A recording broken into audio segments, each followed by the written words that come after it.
Ay. Ay. Ang ganda ng sili na nabili ko dun kanina sa palengke guys. Green na green. At tapos, ang anghang niya. Maganda to sa ano yung siling, ay tawag dun, maganda to sa sinigang. Ayan, tsaka sa mga paksiw kasi maanghang siya. Ayan, ang gaganda. Nabili ko lang to ng 20 pesos. Isang tumpok. Tapos yung mga kamatis din, 20 pesos.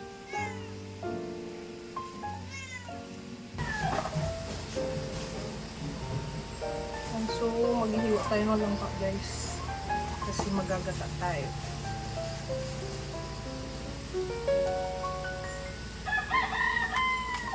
Magagata tayo ngayon ng langka. Tanggalan ko lang na.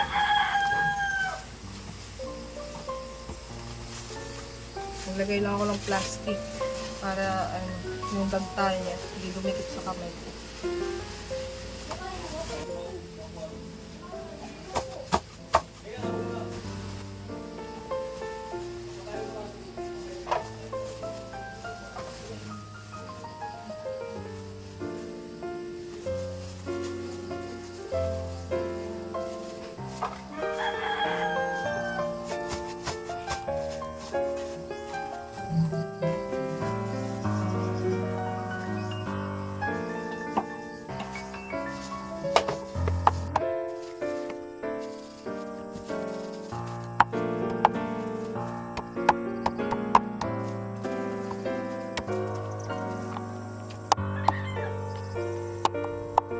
So, ito na yung langka natin guys. Natadtad na natin lahat. So, ganito lang siya kaliliit. Ayan. Tinadtad ko siya ng ganyan kaliliit. Ayan. Tapos, meron akong munggo dito. Ayan. Nilaga ko na siya kanina para mabilis na lang maluto mamaya. Okay na yan. Iyay, mochi. Eh, pinagkakasya niyo yung katawan dyan sa maliit na karton.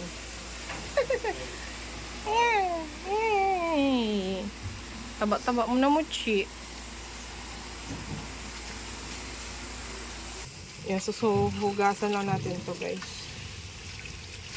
Yan, so dito natin siya lulutuin sa eto kaserola. Yan, so hugasan ko lang. Nahugasan ko na to isang beses. So hugasan natin ulit. Yan. Yan, so dito natin ilagay.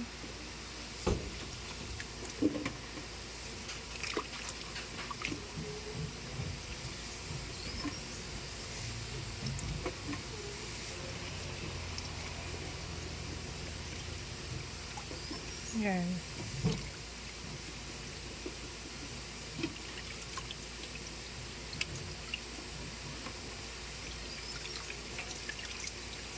Yan.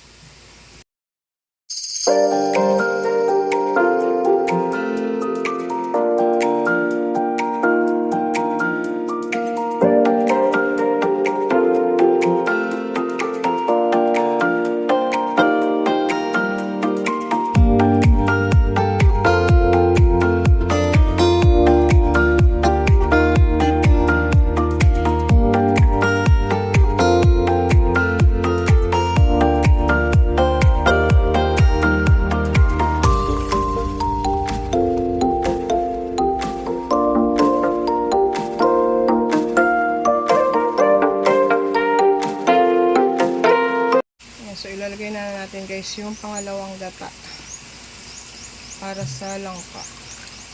Para lumambot yung ano natin. Lagayin muna natin tong langka. Para lumambot. Tapos mamaya na yung unang gata pag lumambot na to.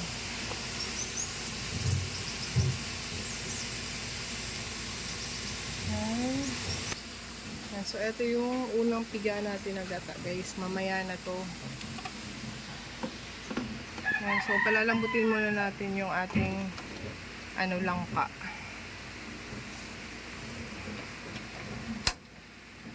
Ayan. Habang nagpapalambot tayo ng ating langka, ayan, maghuhugas muna tayo ng gulay natin, guys.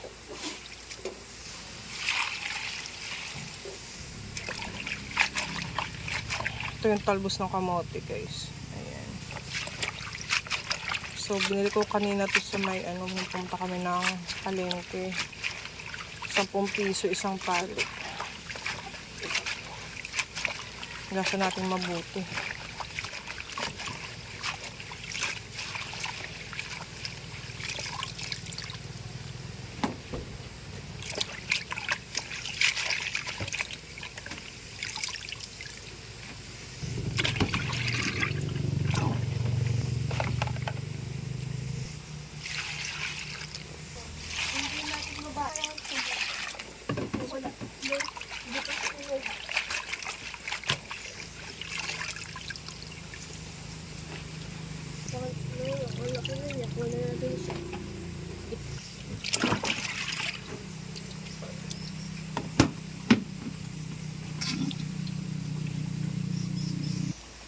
Morning!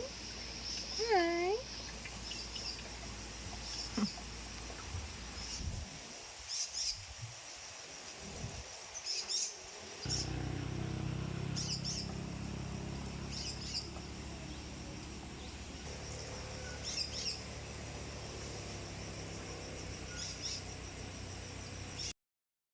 So, pipituin muna natin tong bulad. Yan. Ito yung natin, guys, mamaya. Halo natin sa sa ginataan. Itong ating bulad. Yan yung pampalasa natin sa ating ginataan. Masarap kasi ito, guys, pagka itong mga ganitong mga bulad. Masarap ito sa mga ginataan. So, 4 na piraso siya.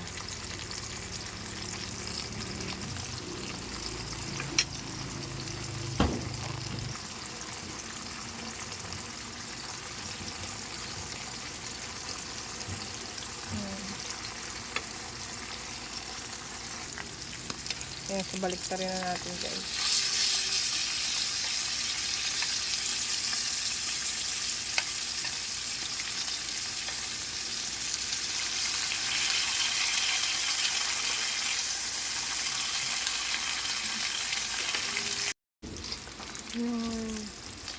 Oops.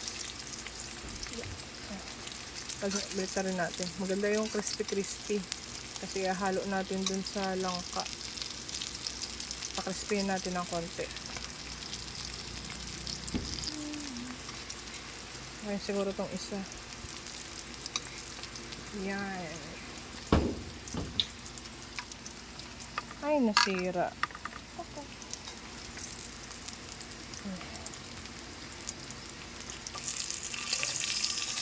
Ito naman. Ito.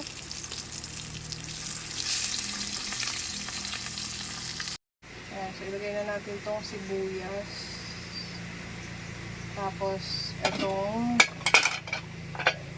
munggo, guys. Ilagay natin.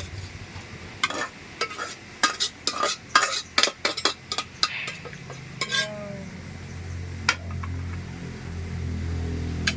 Tapos, haluin natin.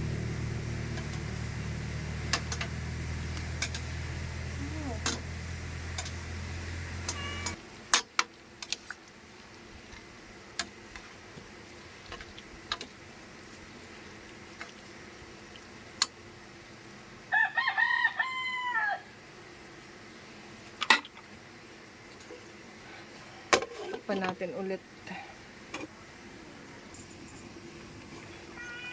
Ayan, so kumukulo na siya. Pwede na natin ilagay yung guys. Eto, yung gata. Magtira tayo mamaya para konti. Magtira tayo ng konti para malinamnam siya. Mamaya pang huli.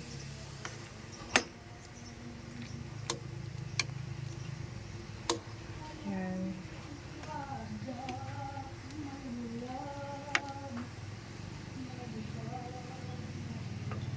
Yan. Tapos, lagyan natin ng paminta. Timplahan natin. Konting pampalasa.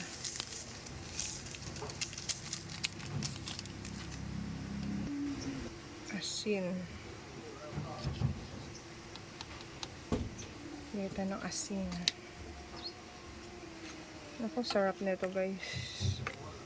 Sarap nito. Tapos may may bulad. Ah. Naku. Sarap.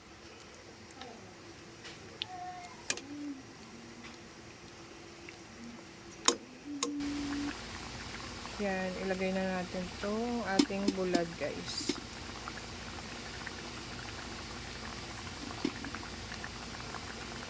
Yan.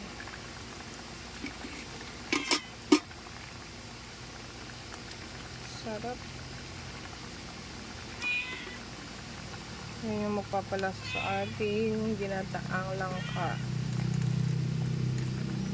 Doon kasi sa probinsya namin guys, sa Negros, ganito po yung way ng pagluto ng ginataang langka. Pwede din naman yung nagluluto din kami ng ginataang langka, yung yung tuyo. Tsaka langka lang talaga yung halo. Ay tawag doon, pwedeng dilis, tsaka pwedeng yung mga crabs. Tapos yung mga anong tawag doon, hipon, yan, tuyo siya. Tapos, yung isang way ng pagluto, ganito sa amin. Yan, yung medyo masabaw-sabaw. Tapos, lalagyan mo ng bulad. Tapos, may munggo. Tapos, yun, talbos ng kamote.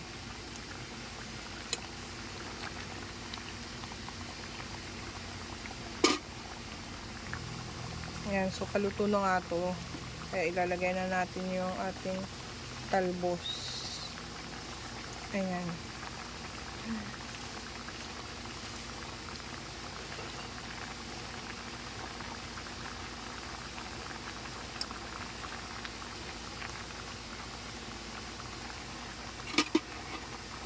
Ayan. So, masarap nga to guys yung nilalagyan ng batuan eh. Medyo maasim-asim siya.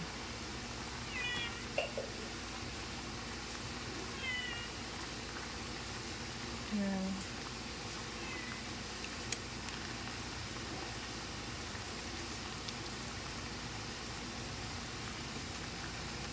Yan, so konting pakulo na lang to guys. Luto na to.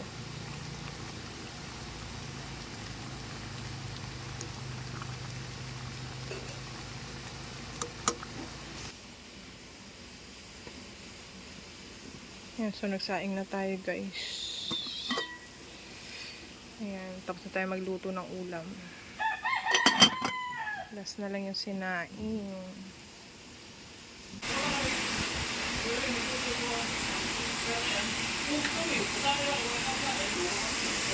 Hi! Sarap! Kain tayo! Ayan ang gulay natin guys. Oops! May lamok. Hindi na lang ang maano ngayon sa lamok na.